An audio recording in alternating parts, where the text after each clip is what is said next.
Oi, tudo bem com você? Bom, eu aqui de novo, dessa vez sem desculpas a respeito de não ter vídeos aqui no canal. Mas dessa vez para vir bater um papo sem qualquer edição, sem roteiro, sem firulas. Um papo a respeito do anúncio aí, anúncio não, né? Já é uma realidade da mudança do grupo Facebook pro nome Meta, né? Onde o Facebook declarou, o Mark Zuckerberg lá no speech dele falou a respeito de que eles estão investindo agora no metaverso, né? E é uma discussão bem interessante que eu não escutei nenhum UX ainda comentando a respeito, que é justamente a respeito do metaverso. O que seria esse metaverso na visão do Facebook, né, que é uma empresa poderosíssima aí no mundo da internet, e o que isso pode vir a afetar as nossas vidas. Talvez não agora, mas num futuro bem próximo. Primeiro, acho que vale um comentário a respeito do que significa meta. Meta vem do grego, que é metá, e significa entre. Né? Essa é na definição etimológica da palavra, significa entre. E a utilização da palavra meta, que a gente mais escuta, além da meta de tipo, você precisa atingir uma determinada meta, tem a questão daquilo que está para além, né? Aquilo que transcende. Talvez aquilo que esteja entre dois mundos. Quando a gente fala a respeito de coisas que estão para além daquilo que a gente conhece. Também existe a definição de meta quando a gente pensa em metalinguagem, né? Que é a linguagem a respeito da linguagem. Então, quando a gente vê um filme que fala sobre fazer filmes, isso também é considerado como metalinguagem. Ou um livro sobre um escritor, metalinguagem.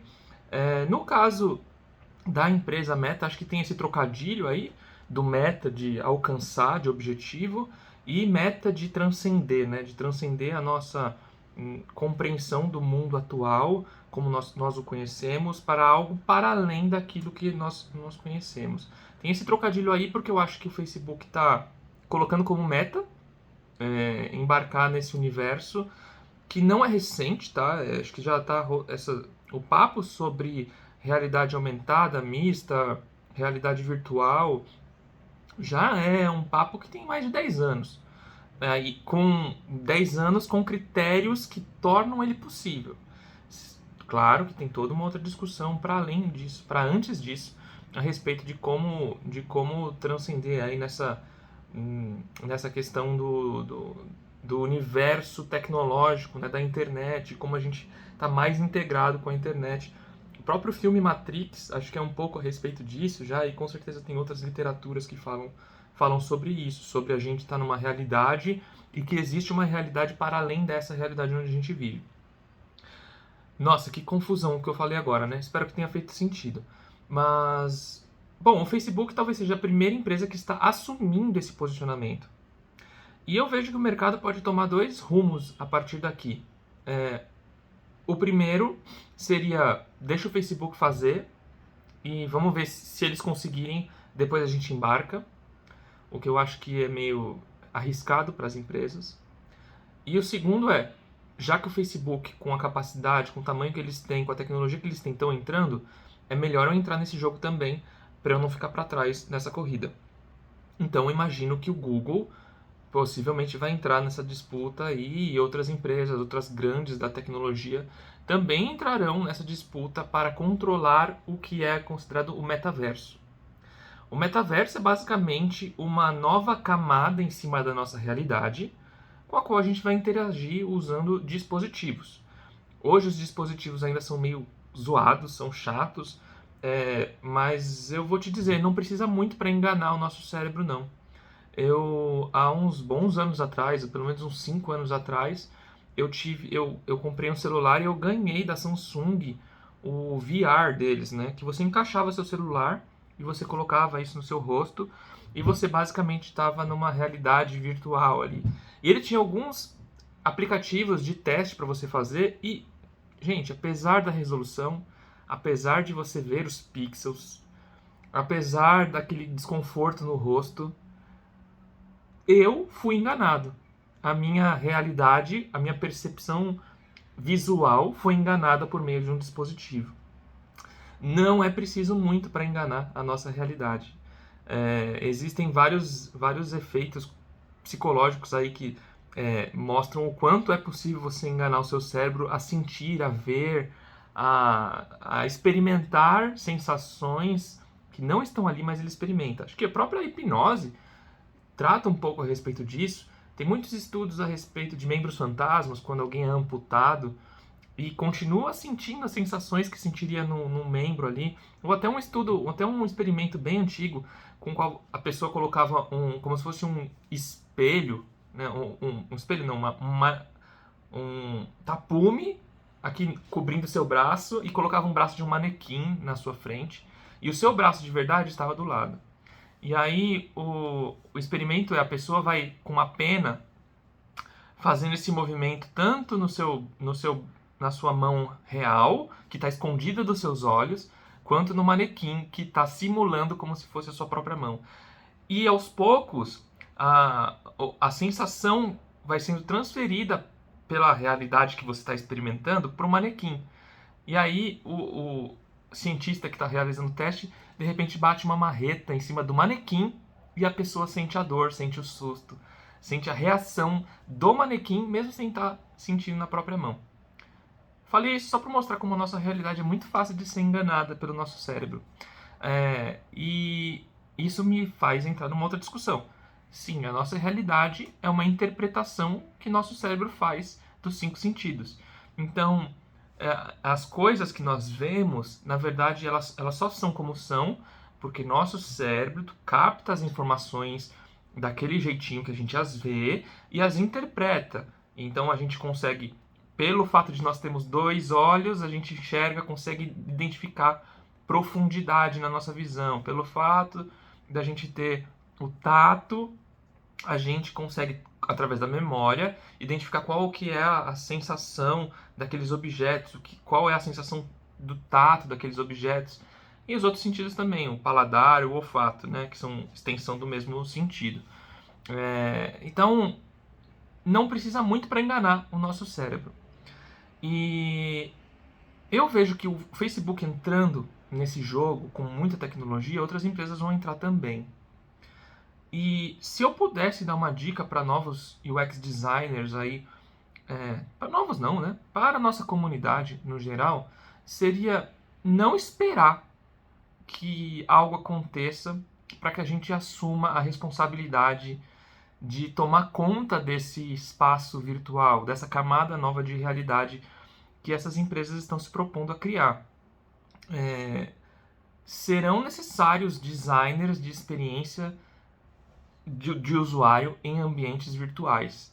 Essas pessoas, elas talvez já até sejam necessárias, talvez elas já estejam até trabalhando com isso, mas eu vejo muito que a gente vai ter ainda esse profissional de design de experiência do usuário em metaverso, design de experiência virtual do usuário.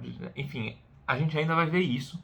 E eu gostaria muito que nós, designers, nos aproximássemos desses temas.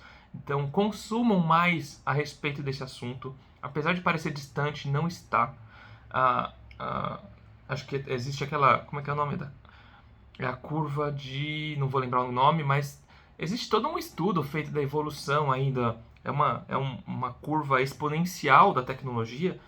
Depois, se alguém lembrar, até pode deixar aqui nos comentários o nome da curva exponencial e da tecnologia, que é a velocidade com que os microchips, com que os transistores foram evoluindo ao longo do tempo.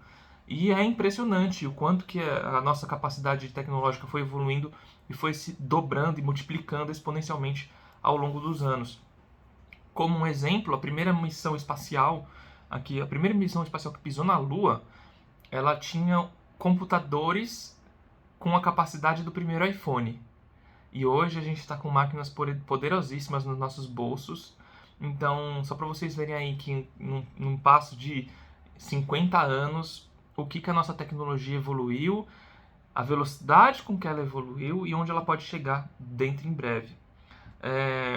Talvez tenham questões comportamentais aí no meio também, que valem acrescentar na discussão, que até se eu fosse um conspiracionista, até diria que o fato de nós termos ficado enclausurados em casa por conta da pandemia e sermos obrigados a usar um aparato no nosso rosto, talvez tenha sido um grande laboratório para essa experiência, e talvez por isso o próprio Zuckerberg ali, o Facebook e a Meta, né, tenham decidido entrar nesse universo.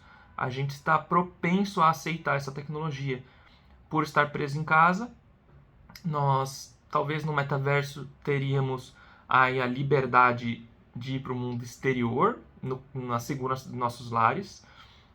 Nós precisamos ter um aparato no nosso rosto hoje para experimentar esse universo, assim como uma máscara, um face shield aí para experimentar o universo lá fora durante a pandemia.